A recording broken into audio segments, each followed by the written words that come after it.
안녕하세요. 청소년 여러분. 네, 저희는 주식회사 데이터 드리븐에서 오늘 여러분들에게 빅데이터와 인공지능에 대한 이야기를 들려드리려고 이 자리에 나왔습니다. 저는 데이터 드리븐의 CEO를 맡고 있는 고동환입니다. 네, 저는 CTO를 맡고 있는 김기범이라고 합니다. 네, 저는 교육 데이터 분석을 맡고 있는 교육학 박사 김동진이라고 합니다. 네, 오늘 저희는 첫 번째 이야기로 데이터에 대해서 그리고 데이터가 갖고 있는 진정한 가치에 대해서 먼저 이야기를 드리려고 해요. 그래서 우리 동진님께서 데이터에 대한 이야기를 준비해 주셨고요. 네, 먼저 데이터에 대해서 우리가 한번 데이터 어떤 것인지 거기에 대해서 말씀을 좀 해주시면 감사하겠습니다.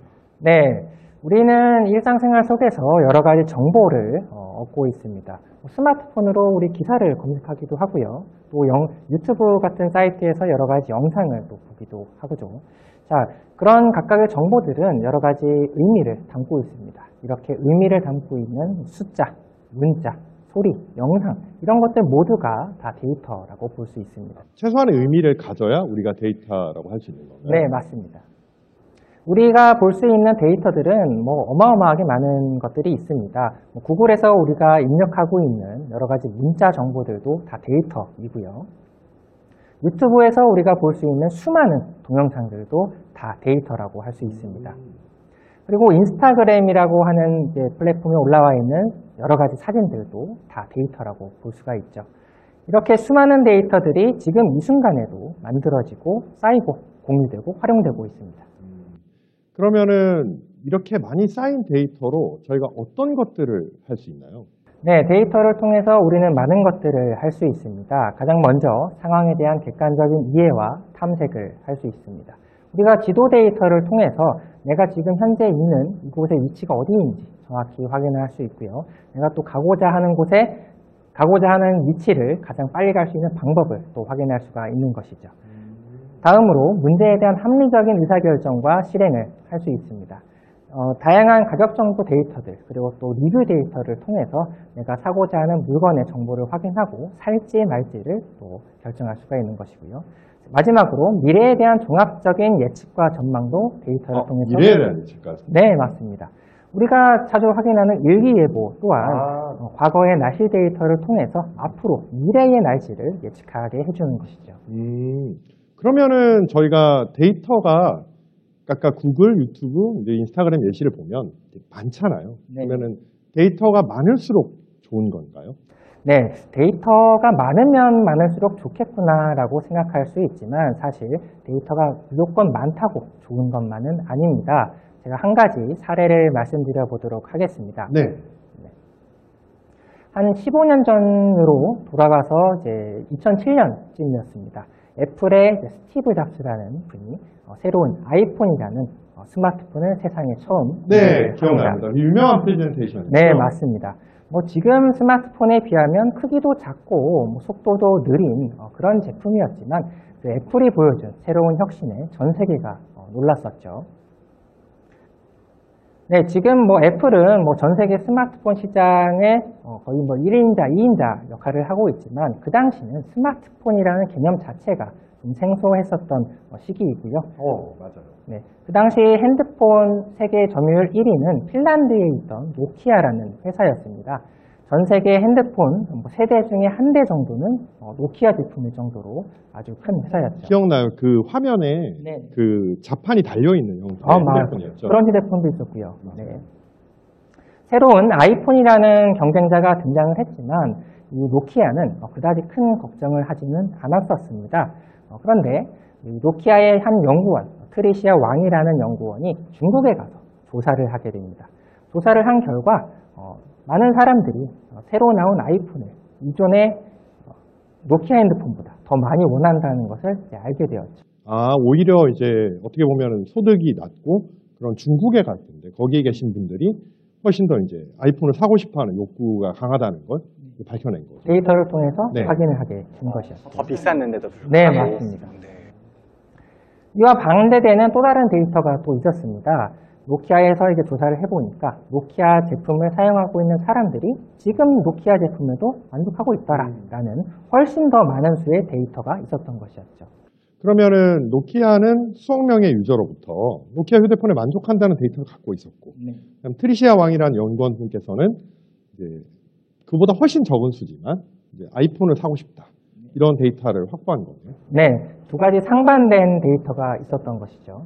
노키아는 이제 두 가지 데이터 중에 더 많은 수의 데이터, 사람들이 노키아에 만족하고 있다는 데이터를 선택을 하고요. 더 적은 데이터, 트리시아 왕이 모았던 적은 데이터는 기각을 하죠. 그 결과는 어떻게 됐나요? 네, 그 결과 노키아 핸드폰에 만족한다는 데이터를 믿은 노키아는 이제 혁신을 하려는 노력을 하지 않았고요. 결국 이제 혁신에 혁신을 거듭한 애플 그리고 우리나라의 삼성 이런 후발주자들에게 따라잡히게 되는 결과를 낳게 됩니다. 네, 이때 아마 노키아가 마이크로소프트한 결국 이제 휴대폰 사업부를 인수했었죠. 네, 맞습니다. 맞아요. 구조인가 해서 휴대폰 사업부 인수하고 노키아가 이제 유무선 그런 통신 사업부로 다시 부활하기까지 10년이 걸렸죠. 네, 맞습니다. 결국 이제 노키아의 사례가 보여준다는 것은 더 많은 수의 데이터가 꼭 옳은 결정으로 이어지는 것은 아니라는 점을 이제 보여주는 사례라고 할 수 있죠. 그러면 수억 명의 유저는 그냥 노키아 폰을 쓰는데 그런 뭐 설문조사라든가 이런 것에 대한 가치가 상대적으로 여기서는 통찰에 중요한 영향을 주지 못했던 거예요. 네, 맞습니다. 그러면은 데이터의 양보다 좀 중요한 요소가 있는 것 같아요. 양만큼 네. 최소한 양보다 그건 어떤 사례가 또 있을까요? 데이터 자체보다 사실 더 중요한 것은 그 데이터를 이해하고 또 분석하고 또 추론하고 그 데이터를 활용해서 새로운 생각을 이끌어내는 인간의 통찰이 더 중요하다고 볼 수가 있겠는데요. 또 한 가지 사례를 제가 말씀을 드리겠습니다. 19세기 중반의 영국으로 한번 가보겠습니다. 컴퓨터도 없고 훨씬 더 옛날이네요? 네, 맞습니다. 좀 지금과는 좀 다른 시절의 영국이었겠죠. 그 당시 영국은 이제 전 세계에서 아주 힘이 센 그런 강대국이었습니다. 빅토리아 시대요. 네, 맞습니다. 이런 영국에서 이제 콜레라라고 하는 무서운 또 전염병이 발생하게 돼서 런던에서 많은 사람들이 사망하게 됩니다. 저희가 아는 그 콜레라 맞나요? 네, 콜레라.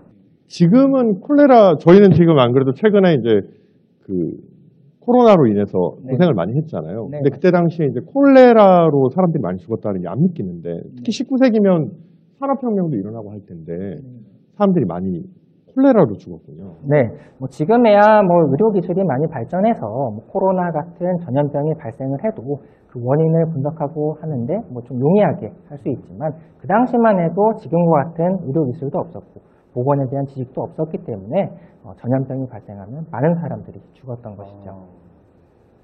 그 당시 콜레라가 번졌던 런던에서는 이제 콜레라의 원인이 공기라고 생각을 했습니다. 지금은 저희가 공기가 콜레라의 원인이 아님을 알고 있는데 네. 이때까지만 해도 몰랐던 건데요. 네. 그래서 이제 콜레라의 원인이 공기라고 믿고 이제 그 독기설 또는 장기설이라고 부르는데요. 이제 독기설이라고 하면 독을 품은 공기, 더러운 공기 이런 뜻을 가지고 있습니다.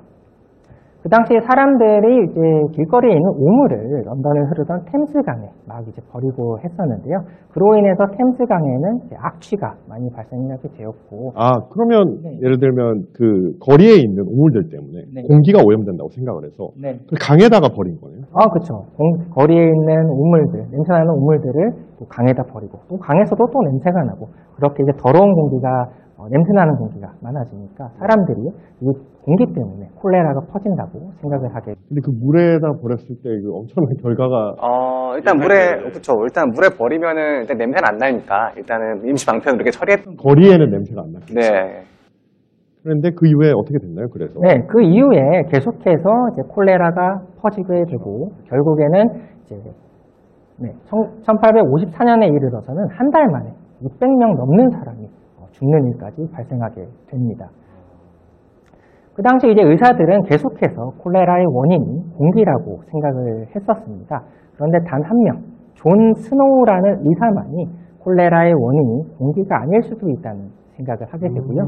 이제 본인의 생각을 확인하기 위해서 여러 가지 데이터들을 수집하게 됩니다. 네, 그래서 존 스노우는 직접 런던을 발로 뛰면서 여러 가지 데이터들을 수집을 합니다.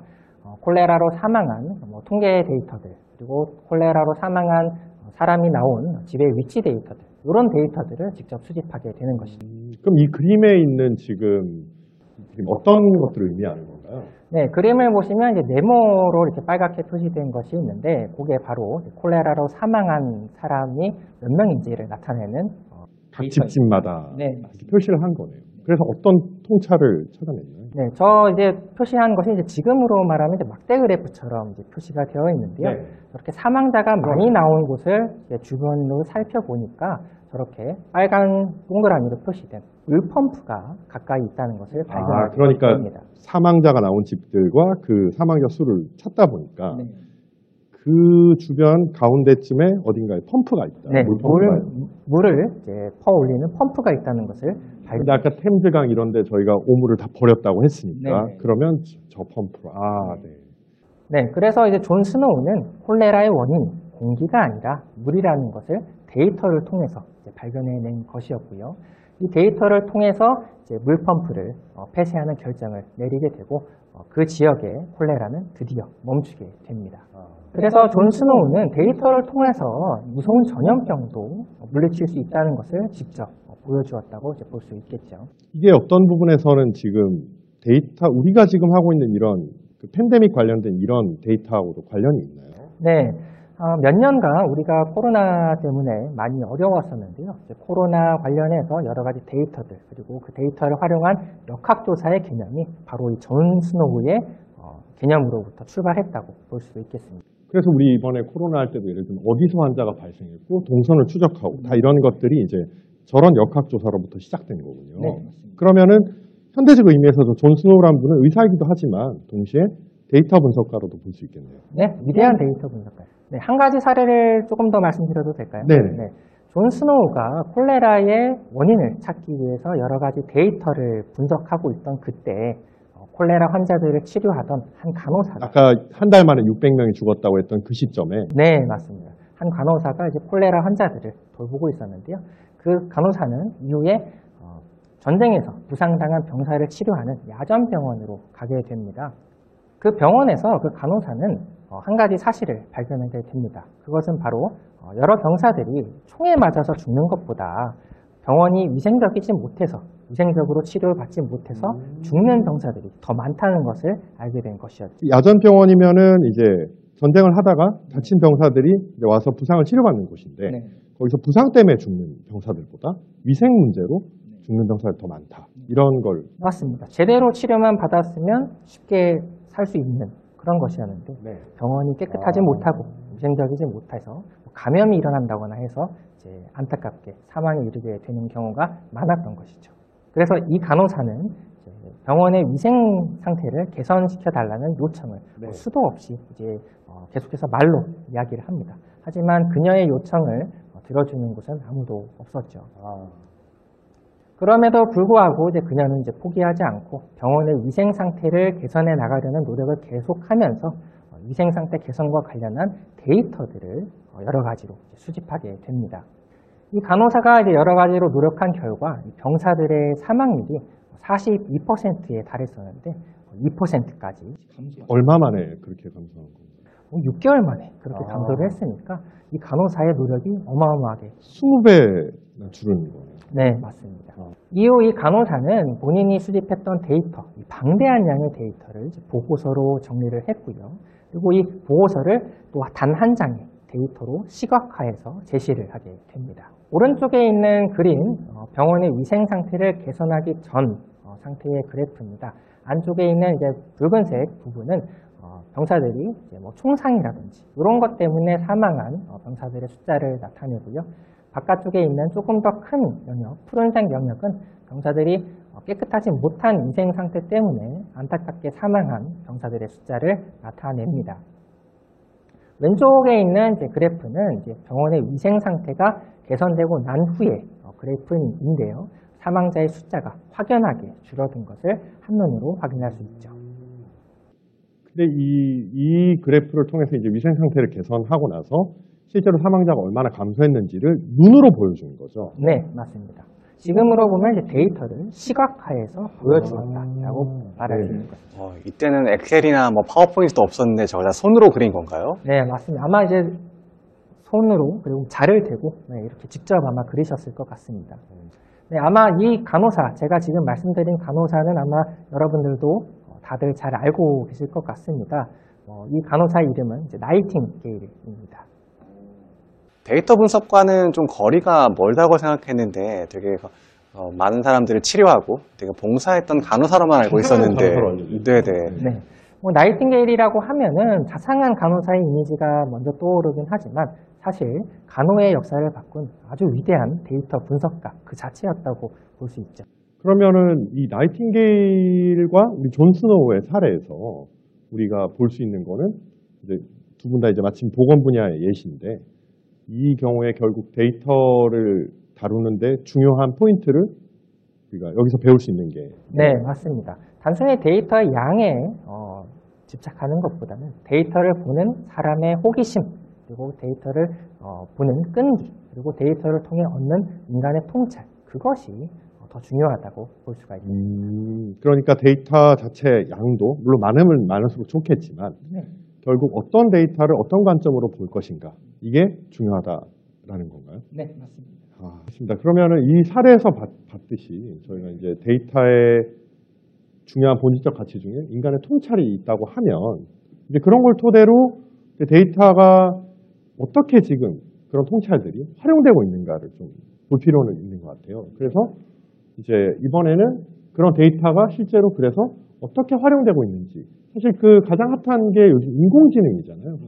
인공지능을 만드는 데 있어서 데이터가 필수라고 하는데 데이터와 인공지능의 관계 그리고 인공지능에 대해서 한번 좀 이번에는 저 기범님이 네. 한번 얘기를 좀 들려주시면 좋을 것 같아요. 예, 알겠습니다. 네, 일단 저희가 빅데이터라고 하는 부분들이 있어요. 근데 빅데이터라고 했을 때 사람들이 그럼 빅데이터가 몇 건이야? 몇만 건이야? 라고 했을 때 대답을 잘 못해요. 왜냐?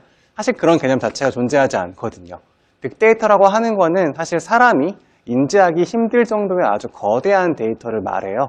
그리고 그 거대한 데이터에는 사람이 인지하지는 못하지만 패턴이라는 게 존재합니다. 아주 거대한 지금 그림에 보이는 것처럼 패턴이라는 게 보이는데 아주 복잡한 패턴인데 사람은 인지하기 너무 큰 거죠. 그러면 아까 저희가 나이팅게일이나 존 스노우 사례처럼 그런 네. 통찰들이 중요한데 네. 너무 커지면 네. 사람이 그 통찰들을 다 파악하기 어렵다는 거죠. 그렇죠. 나이팅게일은 이제 혼자 그렇게 했지만 만약에 전장에서 있던 모든 사람들의 데이터를 다 모았다라고 하는 것도 일종의 빅데이터라고 할 수 있겠죠.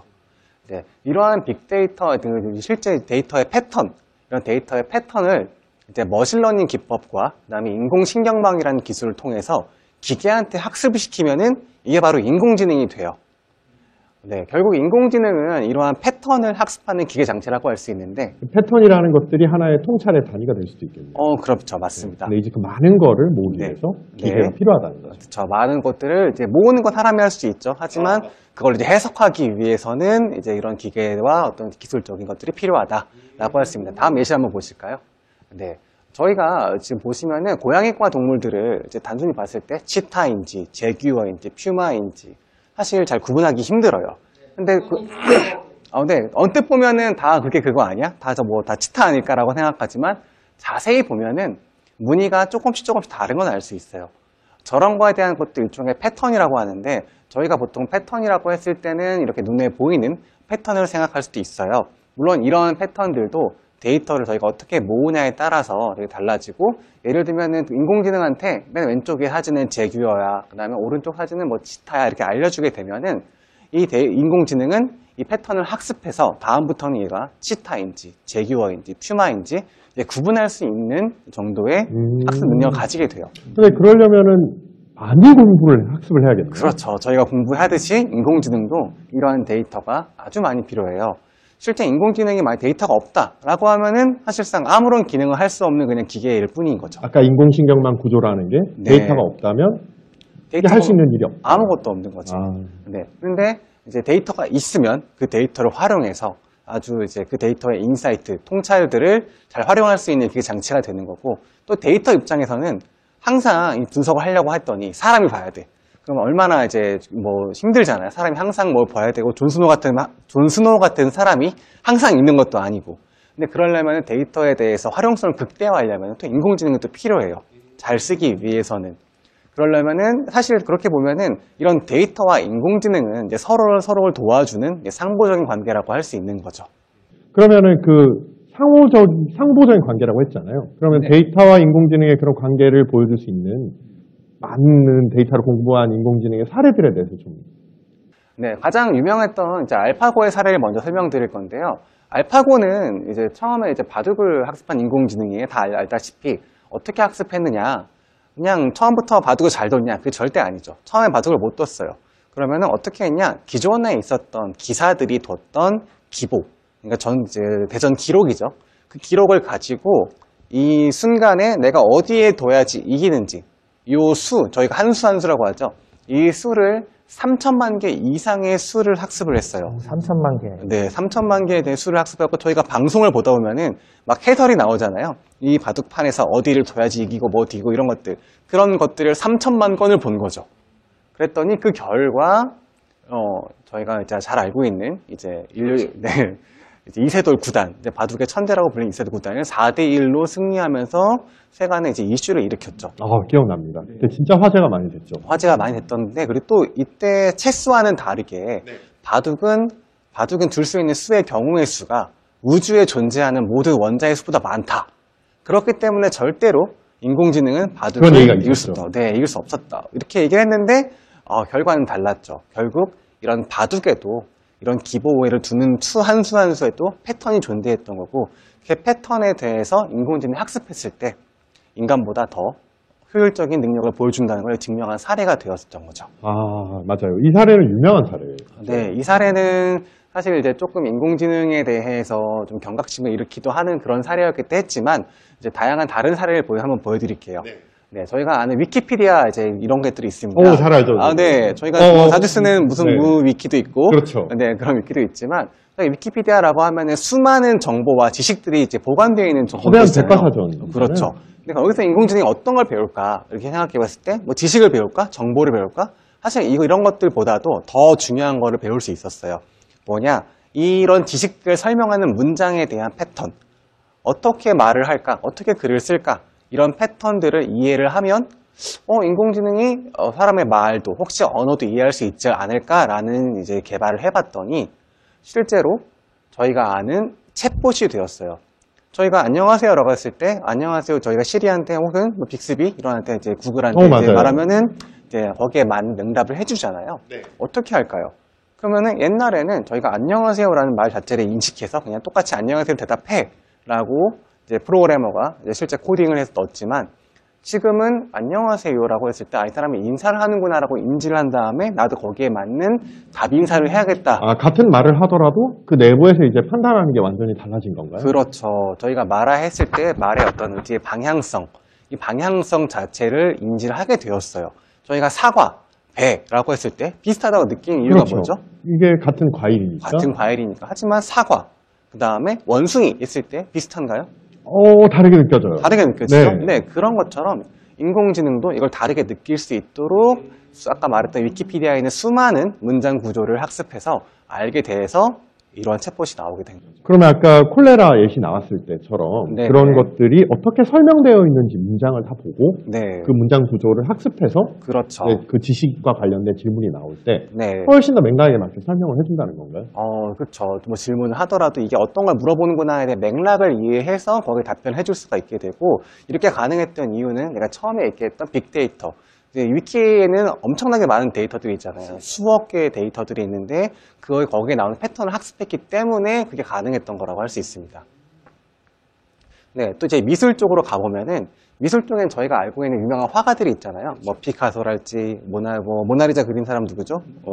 레오나르도 다빈치랄지, 그다음에 뭐 보흐. 보흐라고 하든지 이런 분들이 있잖아요. 근데 그런 분들이 유명한 이유는 이 사람들의 작품을 보면 이거 누가 그렸네라고 뻔히 알 수 있죠. 되게 유명한 패턴이 있으니까. 화풍이라고 하죠. 네, 그림체. 네, 맞아요. 그것도 일종의 인공지능 입장, 데이터 입장에서는 패턴이라고 할 수 있어요. 이런 순간에 이거를 이렇게 그리는구나, 저걸 이렇게 이렇게 표현하는구나도 일종의 패턴인데. 그림체 자체가 패턴인 거예요. 그렇죠. 저희가 보는 사물을 어떻게 표현할 건지조차도 패턴이라고 할 수 있는 거죠. 근데 그건 화가만이 할 수 있는 창조적인 영역 아닌가요? 이제 그렇긴 하지만 이미 창조된 거를 배울 수는 있습니다. 네, 그렇게 배운 인공지능은 저희의 일반 사진을 그 사람의 그 유명한 작가의 화풍처럼 1초 만에 바꿀 수가 있어요. 아, 지금 나오는 예시들처럼 똑같은 그렇죠. 다리 사진이 있는데 네. 각각 다른 화가의 그림처럼 네, 이렇게 표현이 가능한 인공지능이 거죠. 그린 거라는 그렇죠. 거예요. 저게? 인공지능이 저 사진을 보고 그다음에 저 학습을 한 화가의 화풍대로 바꿔서 그린 거예요.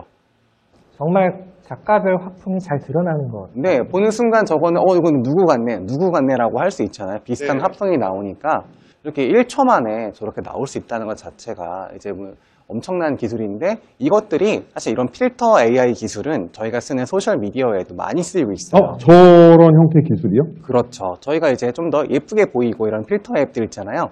그건 저희가 뭐 포토샵 되게 전후의 사진에 대해서 패턴을 비교하면은 뭐 여기에 주근깨는 없애는 게 맞겠구나 이런 패턴들을 학습해서 모두 이제 예쁘게 다시 가꿔주는 것들을 학습을 한 거죠. 그러면 사진을 보정해주는 그 필터도 네. 저 그림체처럼 네. 이게 같은 맥락의 어떤 활동이라는 인공지능 관점에서 그렇죠. 그것도 일종의 패턴으로 학습하면은 일종의 여러 가지 필터에 대한 인공지능을 그렇죠.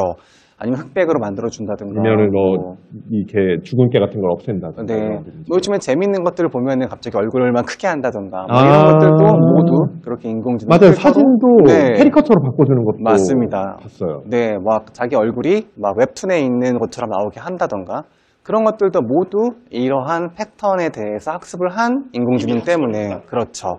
사실 이제 인간만이 처음에 창조를 할 수 있지만 그 창조된 화풍이나 이런 것들은 인공지능이 똑같이 따라할 수 있다.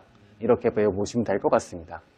또 이제 저희가 그럼 이거는 사실 창조와 창의성의 경계에 이제 가 있는 거네요. 아, 맞아요. 그래서 이거 특히나 이제 외국 쪽에서는 이제 이렇게 학습했을 때 나온 결과물에 대해서 이게 누구 거냐. 아, 네. 그런 논란이 있겠네요. 그렇죠. 이 화가의 화풍은 맞는데 화풍이 화가가 그린 게 아니야. 라고 했었을 때 이거에 그러면 저작권이 누구한테 있을까? 이런 거에 대한 지금 많은 논의가 이루어져 있다고 해요. 앞으로 우리가 고민해봐야 될 문제겠네요. 그렇죠. 미래에는 이런 문제가 아주 많이 일어날 테니까 이런 문제에 대해서 알고 있는 게 매우 도움이 될 것 같습니다. 또 다른 사례들은 뭐가 있을까요? 또 다른 사례들은 저희가 이제 운전을 하는 것들이 있어요. 이제 운전 잘하시는 동진님께서 얘기하시는데 좋을 것 같은데 운전하실 때 어디를 많이 보시나요? 그냥 앞에도 봐야 되고요. 뭐 뒤에도 백미러를 통해 뒤에도 봐야 되고 뭐 사이드 미러 통해서 옆에도 봐야 되고 여기저기 보느라고 너무 바쁜 것 그렇죠, 같아요. 그렇죠. 뭐 안 되면 뭐 뒤로 이렇게 돌아서 본다던가 뭐 그렇게 하시잖아요. 근데 인공지능도 똑같이 앞, 그 다음에 뒤, 옆 이런 것들을 이제 그 시각 정보를 학습하게 되면은 저희가 아는 이제 테슬라의 자율주행차 그 기법이 나오게 되는 거예요. 어떻게 가능한 거죠? 저희가 앞면을 봤을 때 내가 핸들을 이렇게 꺾어야 될지 오른쪽으로 꺾어야 될지 악셀을 밟을지 브레이크를 밟을지에 대해서 학습을 한 거죠. 아, 내가 지금 앞에 아무것도 없다 라고 하고 앞에 그런 이제 차선이 있으면 그 차선대로 그대로 가야겠구나라는 판단을 인공지능이 대신 해주는 거예요. 그럼 상황마다 그렇죠. 실제로 카메라로 본 전방위적 시각을 갖고 네, 그걸 다 학습하는 거죠. 이 그렇죠. 상황 이렇게 갔다. 저렇게 맞습니다. 갔다. 네, 운전자처럼 똑같이 내가 그 옆에 있는 주변 상황을 보고 나서 내가 어떻게 행동할지에 대한 학습을 한 거죠. 그게 이제 물론 지금은 완벽한 자율주행은 아니에요. 저희가 이제 고속도로나 이제 아니면은 자동 주차 정도에 대한 변수가 기능. 좀 적은 상황들이. 네, 변수가 적은 상황에서는 이제 뭐 저희가 놓고 이렇게 할 수 있지만 아직까지는 그 정도까지 안 됐지만 미국이나 이런 쪽에서는 그보다 좀 더 많은 쪽에 지금 단계가 되어 있다고 해요. 아마 청소년 여러분들이 이제 운전할 때쯤 되면은 훨씬 더 좋은 자율주행차가 나와 있지 않을까라고 기대를 좀 돌발 해봅니다. 상황에서도 이제 사람보다 그렇죠. 더 잘 대비도 할 수 있는. 그렇죠. 음. 주변 사례를 보면은 사실 사고 날 뻔했는데 이제 자율주행차가 미리 사람 못 보는 부분을 봐줘서 막았다는 그런 케이스도 있었어요. 네, 네네. 그리고 사람의 얼굴도 이제 이목구비라 하잖아요. 네. 잘생긴 사람도 일종의 패턴이라고 할 수 있는 거예요. 아, 네, 이런 사람들을 봤을 때 안타깝죠. 네, 네. 저희는 아닌 것 같아서. 네, 그런 패턴이 있으면 좋을 텐데. 네, 그렇죠. 그런 패턴을 왜 가지고 못 태어났는가. 네. 사람에 대한 얼굴도 저희가 보통 이목구비라고 하잖아요. 네. 근데 눈의 위치, 코의 위치, 입의 위치, 근데 얼굴형 이런 것들도 일종의 패턴이라고 할 수 있어요. 근데 이러한 패턴들을 똑같이 인공지능이 학습을 하게 되면은 저희가 잘 알고 있는 스마트폰의 페이스 아이디 혹은 저희가 페이스북에 있는 얼굴 인식 사진 내에서 제가 얼굴이 있는 거를 저 얼굴인 거 알잖아요. 네. 그런 것들 맞아요. 기술이 어떻게 됐을까? 결국 얼굴에 있는 패턴도 인공지능이 학습할 수 있다. 그러면은 사람마다 갖고 있는 이런 뭐 눈, 코, 입, 그렇죠. 눈썹, 배치 이런 네. 것들이 마치 지문처럼 하나의 맞습니다. 패턴이다. 맞습니다. 이게 다 이런 그 점을 찍어가지고 이렇게 보면은 알 수 있는 거죠. 저희가 이렇게 폰을 들고 있으면 항상 정면을 들고 있는 게 아니라 측면이나 후면 이렇게 들고 있는데도 그렇죠. 자연스러운 네. 각도에 따라서. 각도에 따라서 제 얼굴은 다르게 보일 텐데도 그렇죠. 그거를 저인지 안단 말이죠. 단순히 증명사진을 보고 판단한다 이런 수준이 아닌 네, 거죠. 그렇죠. 정면은 딱 보고 그것만 인지하는 거라면 얼마든지 할 수 있겠지만 다양한 각도에서 나 이거 어떻게 인지하지 않았을 때 그게 저의 패턴을 인지하기 때문에 가능하다. 미리 수많은 사람들의 얼굴 패턴을 갖고 있고 네. 저희가 새로 휴대폰을 사서 이제 안면 인식을 좀 하기 위한 사진을 등록하면 이제 그 패턴에 대한 걸 해석을 해서 그걸 인식을 하는 거군요. 그렇죠. 여러 각도에서. 네, 응용을 저에 해서. 대해서 응용돼서 다시 한번 좀 더 강화로 학습을 하는 거죠. 그러면은 이런 인공지능의 개념이 그러면은 요즘 최근에 이런 개념들이 신경망 이런 것들은 되게 첨단 느낌이 나는 용어인데 그렇죠. 이게 최근에 나온 개념들인가요? 아닙니다. 실제로 이런 개념들은 이제 60년 전에 이미 나왔던 개념들이에요. 이제 미국의 이제 존 메카시 박사가 처음으로 이제 이런 개념들을 제시를 했는데 사실 신경망 개념도 그때 인공신경망도 실제 1950년대 나온 개념이에요. 근데 이제 이때는 안타깝게도 데이터도 없었고 그 다음에 그거를 이제 학습할 수 있는 컴퓨터 파워도 엄청나게 떨어졌어요. 장만한 컴퓨터에서 그렇죠. 지금 휴대폰보다 못한 심지어 100만 배, 이게 뭐 진짜 이 스튜디오 크기만한 컴퓨터가 저희 이 조그만한 휴대폰보다 100만 배 정도 성능이 떨어졌어요. 그러니까 뭐 학습도 안 되고 그다음에 데이터도 없고 하니까 되게 하장돼서 묻혀 있다가 한 2007년 정도에 그때부터 뭐 알파고도 나오고 그다음에 이미지넷이라고 컴퓨터가 하는 발전하면서. 컴퓨터가 발전하면서 빅데이터 개념 나오면서 급속하게 발전해서 지금은 거의 인간과 같은 수준, 아까 말했던 알파고나 뭐 화화가에 대한 화풍이나 이런 것도 똑같이 문제를 수행할 수 있는 수준에 다다랐다고 할 수 있죠. 그러면은 지금 그 수준에 다다랐으면 실제로 인공지능이 사람이 하고 있는 일들을 테스트하는 사례들이 있나요? 강화학습이라는 게 있어요. 이제 이런 강화학습을 이용하면은 저희가 하고 있는 게임, 뭐 벽돌 깨기 게임이라든가 뭐 스타크래프트라든가 이런 게임들도 그 순간에 어떻게 해야지 좀 더 잘 된다라는 걸 입력해주면은 자기가 알아서 수만 시간을 자기 혼자 학습해가지고 사람보다 더 잘할 수 있게 돼요. 네, 뭐 많이들 하시는 그 리그 오브 레전드 같은 게임도 네. 처음에 하면 튜토리얼 인공지능이 있잖아요. AI라고 하는. 그쵸. 근데 그 AI와 지금 말씀하시는 AI는 같은 거 아닌가요? 그 AI는 인공지능이라 하기보다는 일종의 프로그램이에요. 이름은 AI 봇 대전 이렇게 돼 있어도 그렇죠. 이 순간에는 이렇게 해라라고 입력이 돼 있어요. 저희가 로봇을 보면 딱딱한 나가 느끼잖아요. 네. 사람처럼 안 느껴진 이유는 똑같은 순간에 똑같이 반응하기 때문이에요. 그럼 그거는 일종의 명령어로 공격을 받으면 뒤로 후퇴해라 이런 그렇죠. 것들이 학습 미리 이렇게 프로그래밍으로 규정되어 있는 근데 거예요. 그렇죠. 이미 규정되어 있는 거고 저희가 다양한 순간, 저희가 게임을 하다 보면 다양한 순간들이 오잖아요. 돌발적인 네. 그 패턴에 어떻게 학습할지, 어떻게 행동할지에 대해서는 전혀 학습이 안 되어 있는 거라고 할 수 있죠. 그러다 보니까 쉽게 공략이 가능하고 그러면 지금 말씀하신 그 강화학습으로 만들어진 게임을 하는 플레이어 인공지능은 어떻게 달라지나요?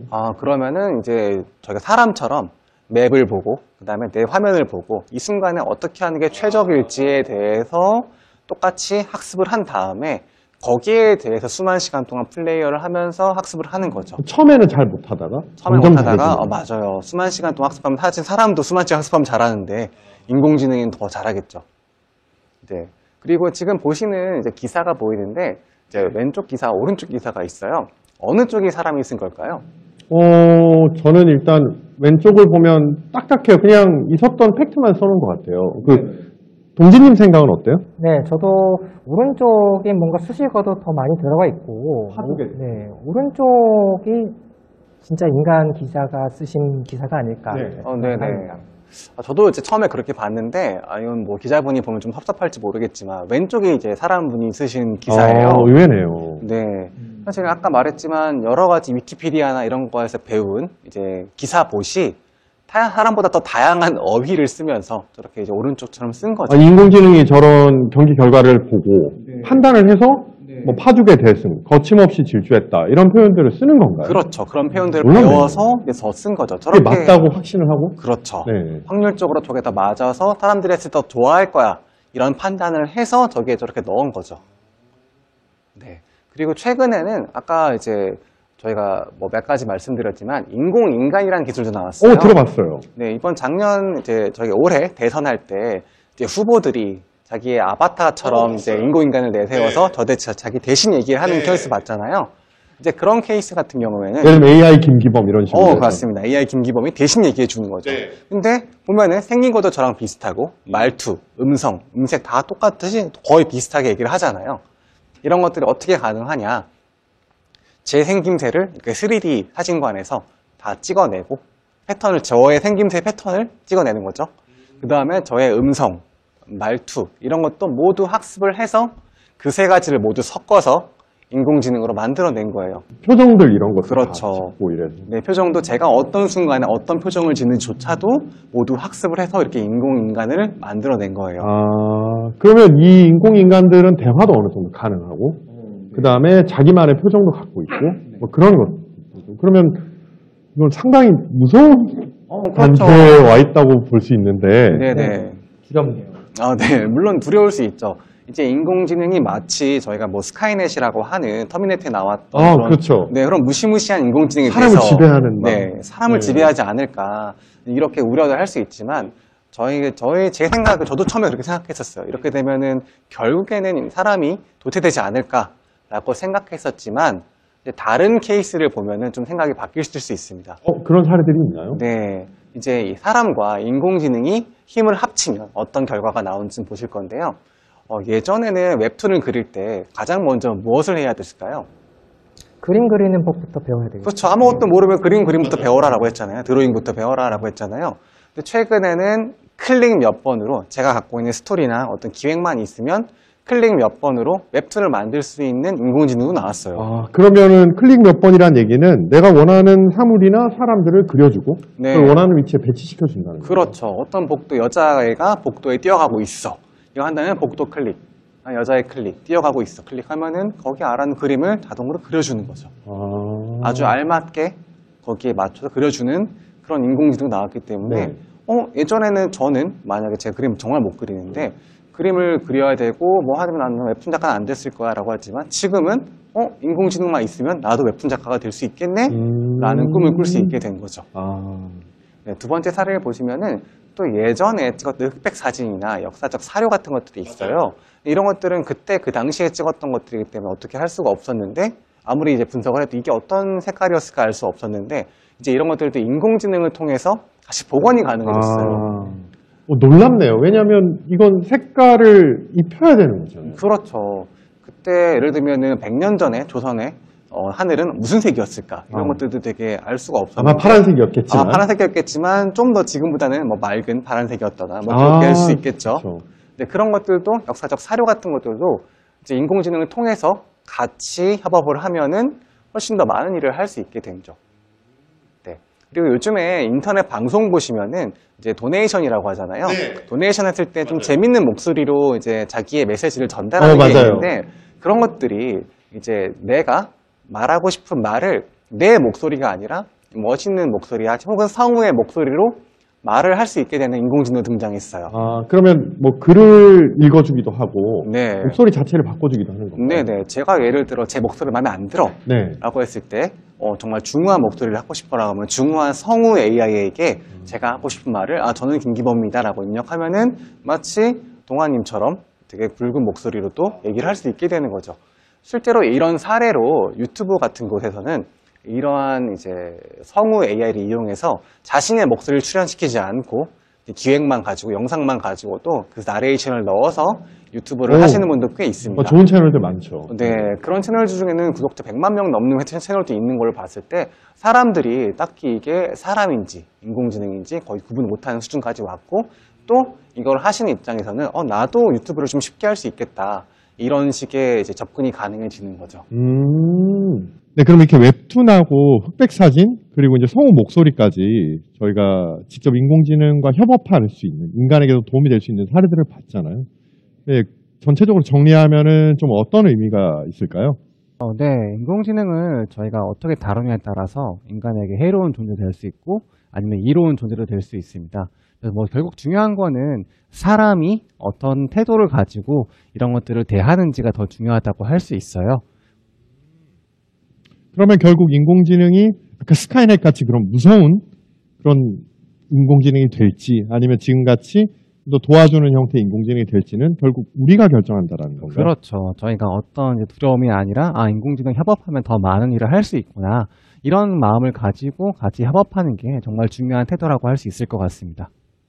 네, 그럼 그 정리를 해보면 네. 오늘 두 분 말씀 드려주신 거 보면 일단 저희가 동진님이 얘기해 주신 내용에서 보면 결국 이제 데이터를 다루는 데 있어서 제일 중요한 건 통찰이다. 네, 인간의 통찰이다. 그렇죠. 인간의 통찰이고 인공지능은 그 수많은 패턴을 학습해서 이제 우리가 봐야 되는 데이터들을 줄여주고 그걸 자동화해주고 여러 가지 것들을 하게 해줌으로써 오히려 더 결론은 인간이 본질적 통찰에 집중할 수 있게 해준다. 네, 그럼 이상으로 그 저희 멘토 특강 마치도록 하겠습니다. 청소년 디지털 시대의 새로운 문을 열다. 대한민국 청소년 박람회. 청소년 여러분들 화이팅입니다. 화이팅!